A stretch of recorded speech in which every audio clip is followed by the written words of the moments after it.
posisi tidur ya tidak sama kakinya. Jadi itu bisa kita lihat ya secara langsung.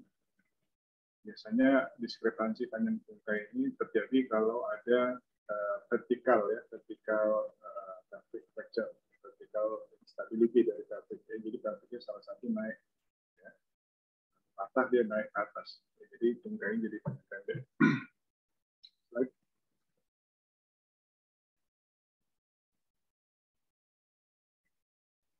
Kemudian dari feel, ya biasanya ada nyeri tekan. Tekannya kita perhatikan di mana, ya kita raba sepanjang permukaan tulang, ya. Jadi lihakannya bisa kita tekan pelan-pelan ya, ke anterior, ke sias, ke posterior, superior, ya ke arah pelvis, ya.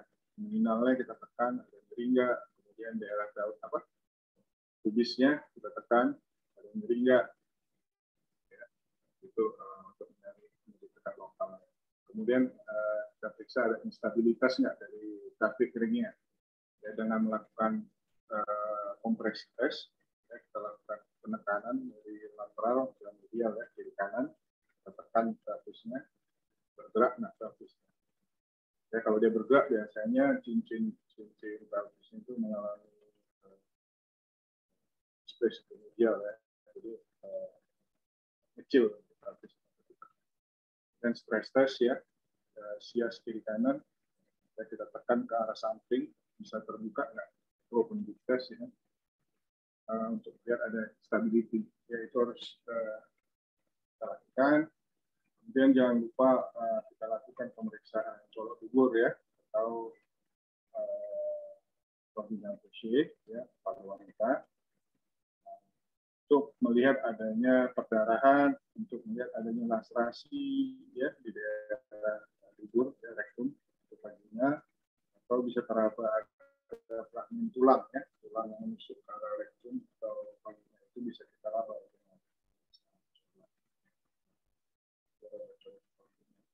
Tapi ya kalau dia masih muda, ya tidak dianjurkan ya pemeriksaan vagina.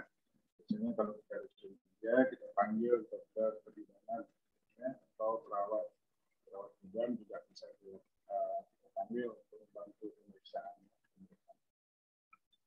Kemudian kita raba ada refleks tubuh kaki khusus ya, refleks master, kita lakukan pemeriksaan ya, untuk melihat fungsi dari sphincter aninya ya, fungsi dari otot masternya masih normal enggak ya. Jadi kalau dia ada cedera dari plexus lumbalis, ya, biasanya terjadi ya paralisis dari otot master atau otot sphincter ani. Untuk pemeriksaan cedera saraf atau tidak. Kemudian nyeri gerak ya biasanya kita jumpai pada pelvis ya, karena tulang pelvis itu tempat insersi, tempat origin dari otot-otot hip flexor ya, hip extensor ya, kemudian hip abductor. Ya, jadi gerakan dari fleksi hip, abduksi hip pasti nyeri karena akan bergeraknya atau dengan kontraksinya otot ya, fraktur itu bergerak menyebabkan rasa nyeri. Jadi memang biasanya baik. Kemudian untuk membantu kita menegakkan diagnosa, ya, kita lakukan biasanya foto X-ray ya, untuk pelvis, X-ray pelvis HP ya. Tapi kalau kita mau lihat lebih detail lagi, bisa dengan HP dengan index ultra view dari pelvis, bisa kita lakukan dengan CT scan atau dengan MRI untuk melihat organ-organ penting di belakang tulang pelvis yang mengalami cedera. Ya, kalau dengan X-ray aja hanya bisa melihat tulang, tapi dengan MRI soft tissue-nya, ya, ligaменnya, sphincter aninya,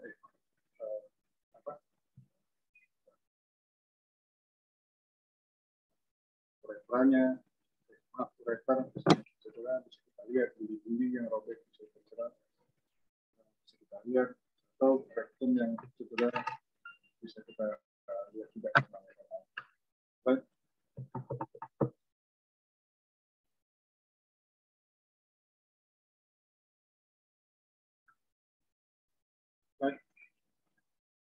Oke, jadi ini foto pelvis AP, ya. Ini bisa kita lihat, ya. Coba lihat kiri makanan, ya, dan kita perhatikan satu-satu tulangnya, ya, tulang pubis, tulang yaka, tulang isium, ya, kemudian stabulumnya, sakroiliaknya di posterior, ya, dari sendinya itu bisa kita lihat. Ini untuk pengambilan foto lab, ya. Foto outlet, ini untuk melihat kalau di lab ini bisa melihat fragmennya itu di space ke arah medial atau kemana, ya. Outlet yang untuk melihat gerakan, ya, tulang sium, ya. Tulang sium, ya, lebih fragmen bawahnya lebih nampak.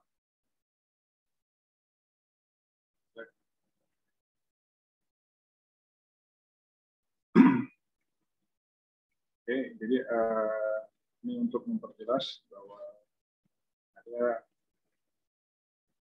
telltale, ya, atau hint, atau ada pemeriksaan fisik, ya, yang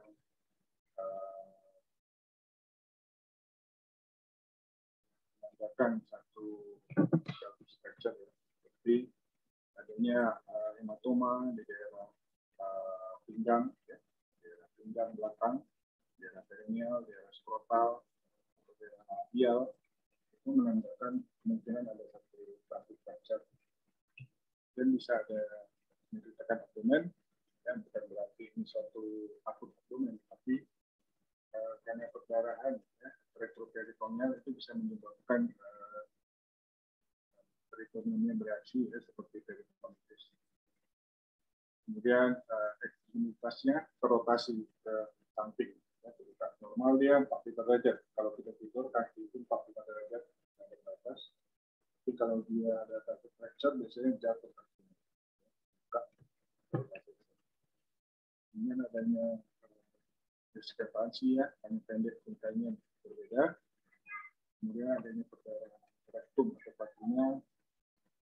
Kemudian ada gangguan neurologis, ya, ekstremitas bawah yang unilateral. Ini hint, ya, atau petunjuk bahwa kemungkinan ada satu pelvic fracture. Kemudian kalau pelvic fracture disertai cedera uretra, ya, atau kandung kemih, biasanya, ya, ada tanda-tanda seperti hemosis, ya, atau hematoma daerah skrotum, ya, atau labia di muka, ya. Dan ada darah, ya, di uretra dan di hiatus, ya.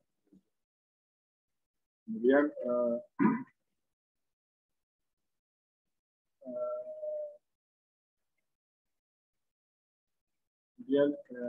kalau kita kompresi, ya, bisa kita lakukan kompresi tes, ya, bisa positif, ya, karena pelvisnya menutup, ya, close. Kemudian kalau kita lakukan pengecekan colok kubur, ya, bisa namanya high riding prostate, ya, prostatnya tinggi. Kalau kita rata prostatnya tinggi, ya, karena uretranya robek, prostatnya jadi naik ke atas, ya. Nggak ada traksinya lagi ke bawah, ya. Normal prostat itu gampang diraba, tapi kalau udah high riding prostate, ya, karena uretra, ya, jadi susah.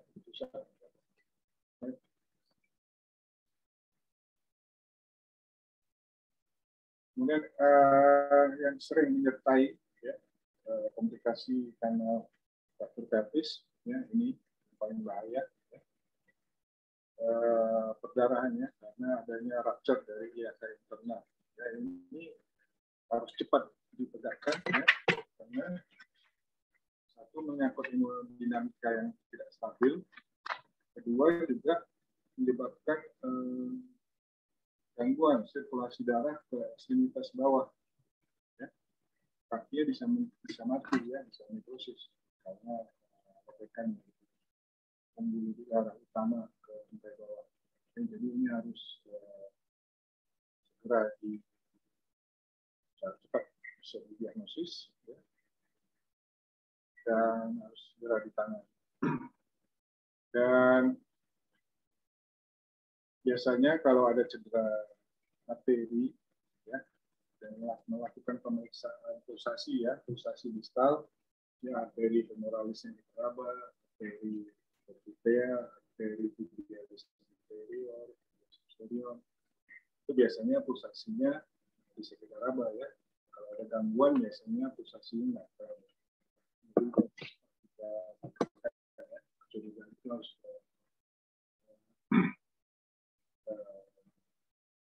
tegakkan secara cepat. Kemudian bisa juga cedera dari sistem genitourinaria, ya, seperti uretra, bladder, ya, cedera plexus, ya, sakral, cedera rektum, vagina, ya. Ini juga harus bisa tegakkan, ya, karena komplikasi yang terjadi akibat fraktur ini, morbiditas dan mortalitas, ya, terhadap pasien itu juga meningkat. Jadi kecurigaan itu kita harus segera kita diagnosa secara cepat. Baik. Ya, ini cara stress test, compression test, ya, seperti yang saya ucapkan tadi. Ini yang kemungkinan bahaya. Jadi kalau yang tipe A, ya, tipe A ini mungkin tidak terlalu bahaya, tapi yang B, C, D, ya, ini lebih berbahaya. Ya, terhadap faktornya berbahaya terhadap organ yang ada di belakangnya. Ya.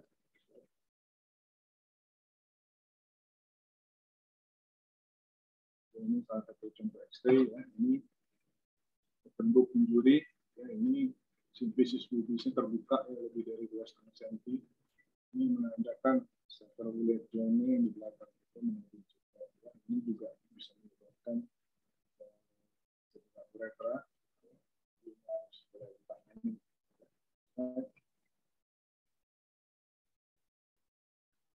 Penanganannya gimana?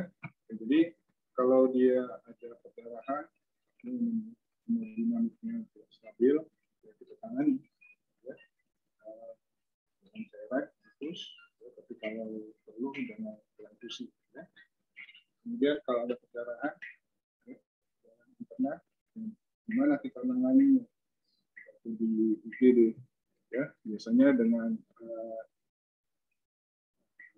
stabilisasi fraktur sementara, ya, dengan menggunakan pelvic sling, pelvic binder, ya, atau menggunakan military anti-shock trouser, ya, atau eksternal fiksasi. Kemudian untuk definitifnya bisa kita lakukan embolisasi selektif, biasanya ini dengan biologi atau kardiologi, ya, yang membantu perdarahannya diberhentikan, ya, secara embolisasi, hemografi, atau dengan laparotomi, ya, laparotomi dibuka pembuluh darahnya di packing, ya, packing supaya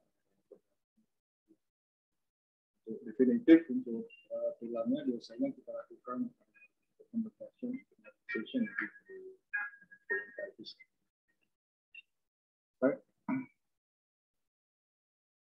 Ini salah satu caranya, ini pelvic binder, ya. Jadi tulang pelvisnya dirapatkan lagi dengan tujuan menghentikan perdarahan. Karena kalau tulang pelvis terbuka, kemudian ada perdarahan di dalam, volumenya itu akan bertambah terus. Tapi kalau dia tertutup, volumenya itu pada satu titik dia akan tidak bisa bertambah lagi, sehingga perdarahannya berhenti. Itu tulang pelvisnya harus tutup segera. Kita bisa dengan ini, binder, ya, dengan anti-shock trousers, atau yang sederhana bisa dengan kalau ibu-ibu pakai kemben, ya, pakai kemben, bisa juga kita pakai kemben. Kalau kita balut dengan selimut atau sarung, ya, kita ikat tulang pelvisnya, ya, tindakan sementara.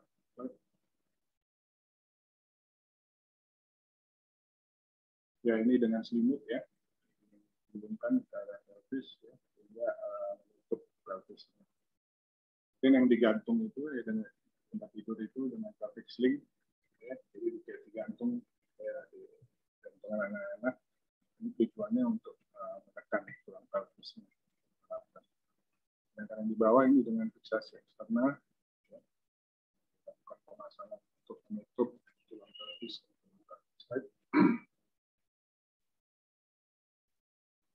Jadi ini dengan klem. Jadi biasanya kalau udah stabil ya, kita lakukan operasi.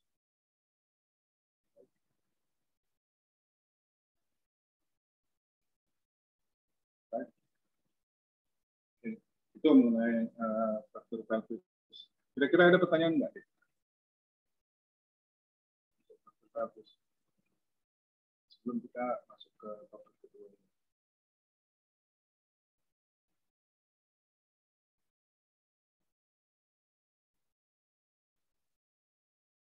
Pertanyaan, Dek.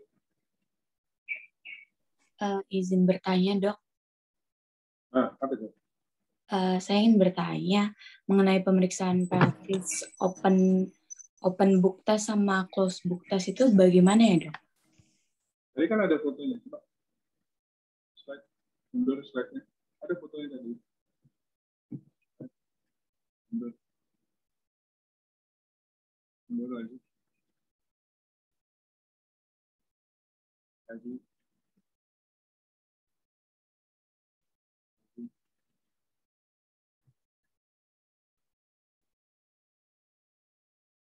Ini dia.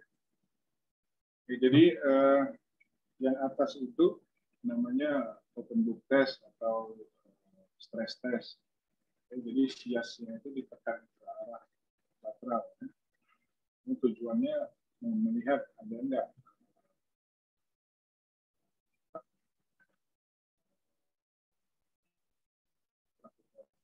biasanya kalau dia ada fraktur pelvis yang rotationally unstable, waktu kita lakukan stress test atau test dia terasa lebar.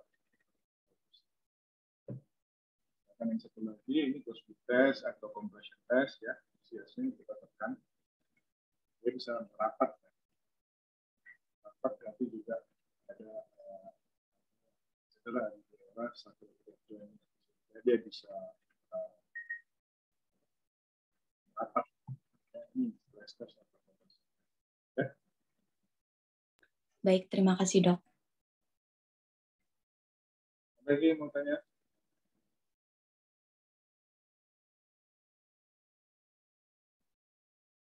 Oke, lanjut. Ini crash syndrome. Ya, jadi crash syndrome ini juga kita harus tahu. Ini nama lainnya ini rhabdomyolysis ya, atau reperfusion injury. Ya, biasanya crash syndrome ini terjadi akibat ekstremitas ya yang terjepit itu terjepit lama dan pada saat dia diekstraksi ya dengan toksik yang sudah terbentuk dengan jepitan lama itu masuk ke sistemik yang menimbulkan gangguan secara general. Ya, jadi ini sering pada kasus-kasus gempa bumi ya atau pengeboman ya, pasiennya terjepit di antara runtuhan kakinya, tangannya ya, lengannya ya. Kemudian setelah beberapa jam dia diekstraksi, ternyata pasien-pasien ini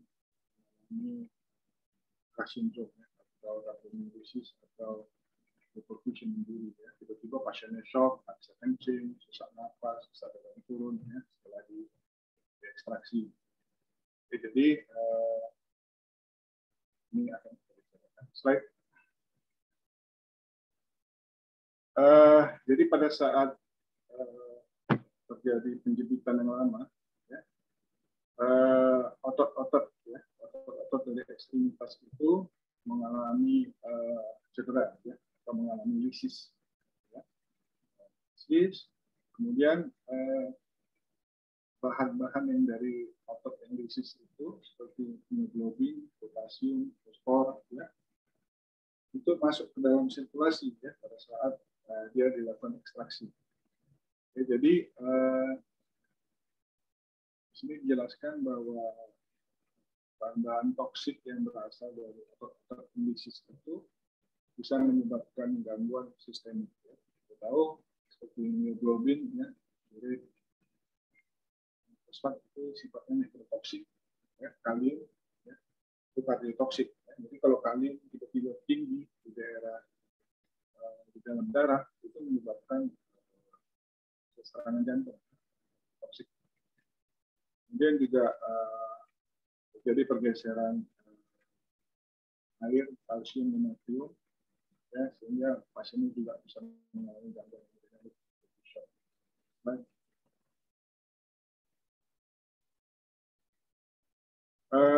Di ginjal, ya, biasanya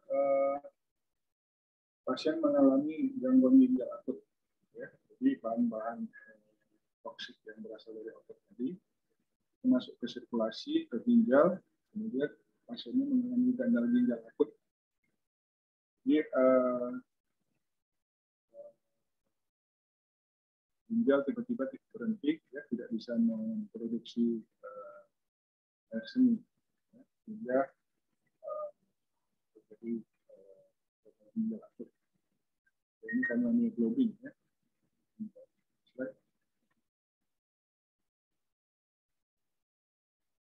Transformation dari ginjalnya. Baik.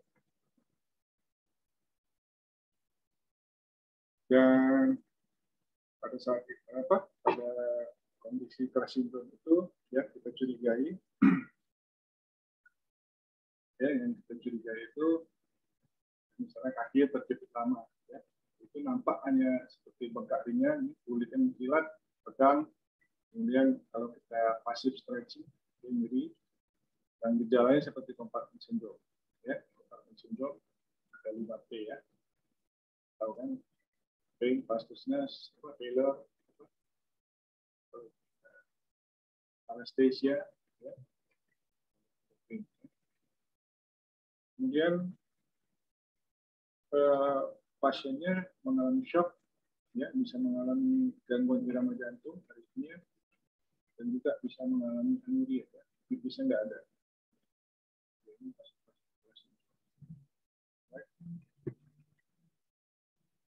Dan kalaupun ada, urinnya warnanya pekat, ya, dirty color, ya, seperti teh, kemudian bisa ada darah dari dalam urin. Dan kalau kita lakukan pemeriksaan darah, hiperkalemia, hiperfosfat, hiperuricemia, dan kondisinya metabolisme, ya. Kemudian kreatinin kinase, ya, dari jantung tinggi, ya, sampai 10.000, ini menandakan adanya infak dari jantung, ya. Kemudian kreatinin kinase ini biasanya enzim kreatinin kinase ini khas, ya, untuk otot, ya. Jadi normal kreatinin kinase itu ada, ya, tapi nggak terlalu tinggi. Tapi kalau terjadi kerusakan otot yang luas, ya, kreatinin kinase enzim ini akan meningkat. Ini menandakan adanya krisis, ya, dari otot yang luas. Baik. Diagnosanya, ya, harus cepat, ya, penanganannya juga multidisiplin, ya, nggak bisa ortopedi aja, ya, mesti ada penyakit dalam, neurologi, kardiologi, ya, perbaiki sirkulasi, ya, perbaiki fungsi ginjal, perbaiki sirkulasi biasanya dengan cairan darah, ya, biasanya cairan itu. Perbaikan fungsi ginjal ini biasanya pasiennya sampai perlu cuci darah, apa namanya?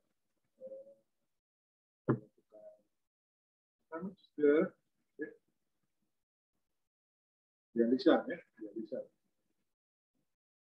Kemudian terapi hiperbarik ini juga kalau ada terapi hiperbarik ini bisa memperbaiki oksigenasi jaringan, ya, terutama yang kita inginkan itu otot yang lisis itu jangan terlalu banyak, ya. Jadi oksigenasinya kita perbaiki, ya, hiperbarik. Hiperbarik itu dia masuk ke dalam tabung ya, tabung dengan tekanan atmosfer yang tinggi. Ya, tujuannya untuk oksigenasinya itu akan meningkat lebih jauh ya, sehingga jaringan-jaringan yang rusak bisa lebih sedikit. Kemudian untuk dari ortopedi biasanya dilakukan kalau dia sindrom bisa osteotomi. Tapi kalau dia lesisnya sudah jelas ya, bisa otot nekrosis, ya, kemungkinan sih bisa juga sampai amputasi. Ya.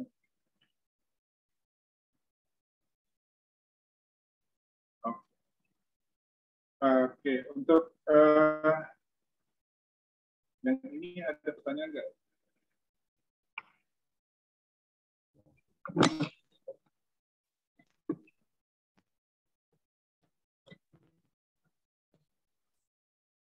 Untuk crash syndrome. Nah, jadi crash syndrome ini sindroma ya. Sindroma itu beberapa gejala ya. Gejala akibat lisis ya, lisis dari otot akibat penekanan yang lama. Ya, jadi pada orang-orang yang terjepit ya, seperti pada runtuhan ya,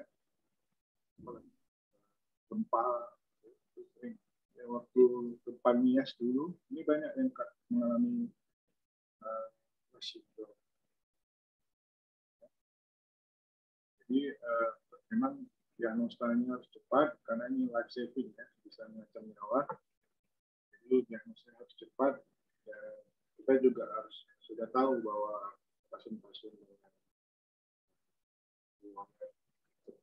tertimbun lama itu ya, risiko tinggi untuk kecurigaan kita juga harus ada pertanyaan?